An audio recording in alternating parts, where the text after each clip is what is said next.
Welcome everybody to what can only be described as a rare video for me, because it's a video I've actually put some effort into. I'm writing this script a whole 2 days before the end of 2023. That's how excited I am to make this announcement for you guys. As you've probably seen from the title, I have a pretty big announcement about my speedrunning plans for 2024. I can say now that this will be a year-long project for me, and I will be dedicating a decent amount of time on stream and on YouTube towards it. But anyway, before we get into my plans for next year, it's only right to have a brief look back at all the things that I did that made 2023 great. The year started off in exactly the same vein as 2022 left off, getting a brand new LHP 1-4 any% standard PB, bringing my time to a mid 2:23, before also taking back the no-cut record and bringing it into the mid 120s.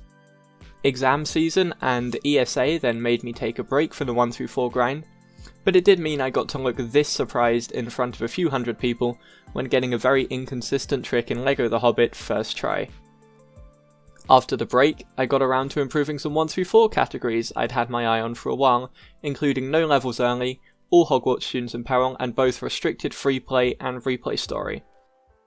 A few more random PBs here and there took me to the summer, and I realised, hey, I'm like halfway to completing a run of every full game category of LEGO Harry Potter Years 1-4. I should go for that. So naturally, I went for that. And by the middle of August, I was one category away from finishing my quest. The one category that was left, of course, was 100%, probably the most daunting and challenging category that any LEGO game has to offer, but particularly in this game with the level of optimization that T-Fresh already had in the world record. The next 3 weeks were probably the most dedicated I've ever been to learning a single speedrun, splitting the category into a number of segments and running each one into the ground before doing my first run. As a result, my first run broke the sub 4 barrier in the no-cut category, beating the previous world record by well over an hour, and then I moved over to doing standard runs, and after a few runs took the standard record, bringing it down to a 5 hours and 8 minutes time. A short break after that led to a weekend of me partaking in an all-TT LEGO Games no-cut relay, running 1-4 Crest Rush with Origin and All Students in Peril on my own at Potathon, and also commentating for The Hamster in a LEGO Lord of the Rings any% run, while also trying to quickly revise how on earth the category actually works. And then, after this weekend, disaster. My laptop was involved in a small incident involving a slightly smaller amount of fire, and for some reason it decided not to work after that.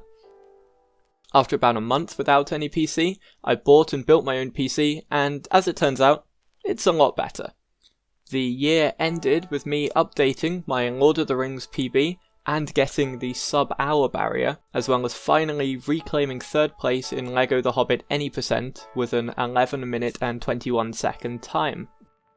Overall, I collected or improved 23 records over the course of 2023, over 4 different leaderboards, and I took part in a fair few other relays and events along the way. But anyway, on to the big announcement.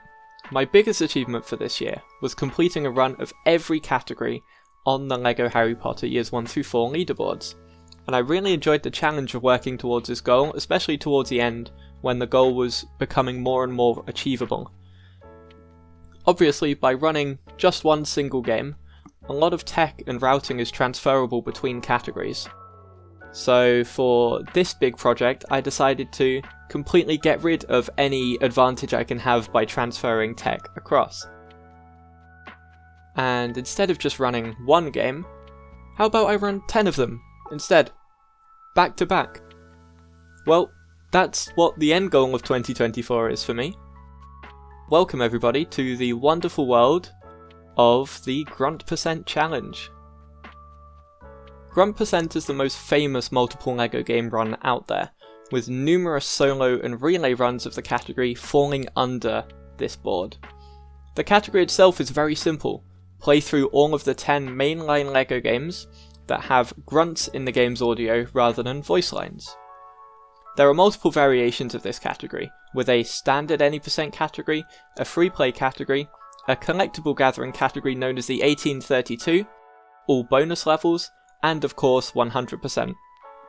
The last of these is very new, and I took part in the only relay to be done of this in 2023. My run alone came in at just over 5 3/4 hours, and the whole relay took well over a weekend. Surprisingly, in an effort to preserve what little sanity I have left, I will not be doing the 100% version of this category, especially as 7 of the 10 games I have never touched in a speedrunning capacity. I will instead be sticking to the boring standard any percent of this category, although there is still an awful lot that I need to learn and explore in all of these games. So the goal is that, some point in December of 2024, I will perform a run of all of the first 10 LEGO games back to back. This has only been done by 3 runners previously, with the record being held by Chimkin with a 19:33:41. As a relay, this category has been beaten in under 19 hours, and the sum of records is just under 17 hours, so there's definitely room to improve. However, these are pretty much the hardest LEGO games and most optimised LEGO games to run. This is the list of the 10 LEGO games that I will be running this year, in order. Starting off with LEGO Star Wars 1, the oldest LEGO game and supposedly one of the easiest to learn. However, higher level speedruns of the run feature the infamous KDYF trick, which is one of the hardest tricks in LEGO if you choose to go for it and saves around a minute. LEGO Star Wars 2, a game I already know to some degree of not being completely awful. However, I want to improve my PB in this game by at least 2 minutes over the course of the year, so I'm not completely awful at it. The next game is LEGO Star Wars The Complete Saga, the most famous and probably the most difficult LEGO game out there to speedrun. Getting anywhere near record in a year will be impossible, but I'll settle with somewhere around a sub 2:40 time, which is regarded as the threshold between a beginner and an advanced runner. LEGO Indiana Jones 1 is next. This is my childhood LEGO game and therefore it is objectively the best LEGO game ever made. I haven't played this game though since I was younger, so I'll wait to see if my opinion on the game changes as I learn the speedrun. LEGO Batman 1 is next. This is probably the most tech-heavy LEGO game out there, and will need an awful lot of work and practice to be able to get anywhere near a good time, and then keeping the consistency up with it is very difficult. And next we have LEGO Indiana Jones 2. This is definitely my favourite game. I really enjoyed playing this one in 2023. The time I spent playing it can only really be described as time that I spent. But after that is LEGO Harry Potter Years 1 through 4, finally a game I know. Although I am already saving 20 minutes from my PB over the current world record in grunt percent, I want to push this down a little bit further, finally get that sub 220 barrier and just generally kind of get good.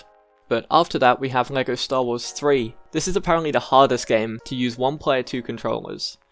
I know next to nothing of this game, but I like using 1-player 2 controllers. I think it's one of my strengths, so it will be a fun game to learn. LEGO Pirates of the Caribbean is also notorious for being very difficult for 1-player 2 controller movement, but the good thing is Pirates of the Caribbean is I have one goal in this game, and that is to beat Bearhead. And finally, LEGO Harry Potter Years 5 through 7. Another game I know, but probably the most risky game out there depending on the route I choose. There is a 10-minute faster route known as Reductolus that I could potentially do, but it is very risky, requires very high FPS, and my PC is just on the limit of whether it can achieve that FPS or not.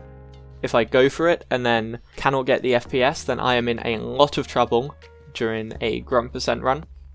So hopefully, if I do go for it, my PC decides to play nice when I do the run. All in all, this is definitely going to be a difficult challenge, and how close I get to record will depend greatly on how much time I can put into it. My worst case scenario is to be able to complete the challenge in under 24 hours, with them beating the EU LEGO Games relay of 21 hours 19 minutes and 54 seconds being my next target. It will be interesting to see how this pans out though. My first goals will be learning all 7 of the new games and getting semi-decent times in all of them before optimizing each one bit by bit. All of my progress will be streamed live on Twitch, so be sure to check it out. I'll also be posting regular updates to my Discord server, so be sure to check that out as well. And as always, Happy New Year to everyone, hope everyone has a fantastic 2024, and I will see you all very soon.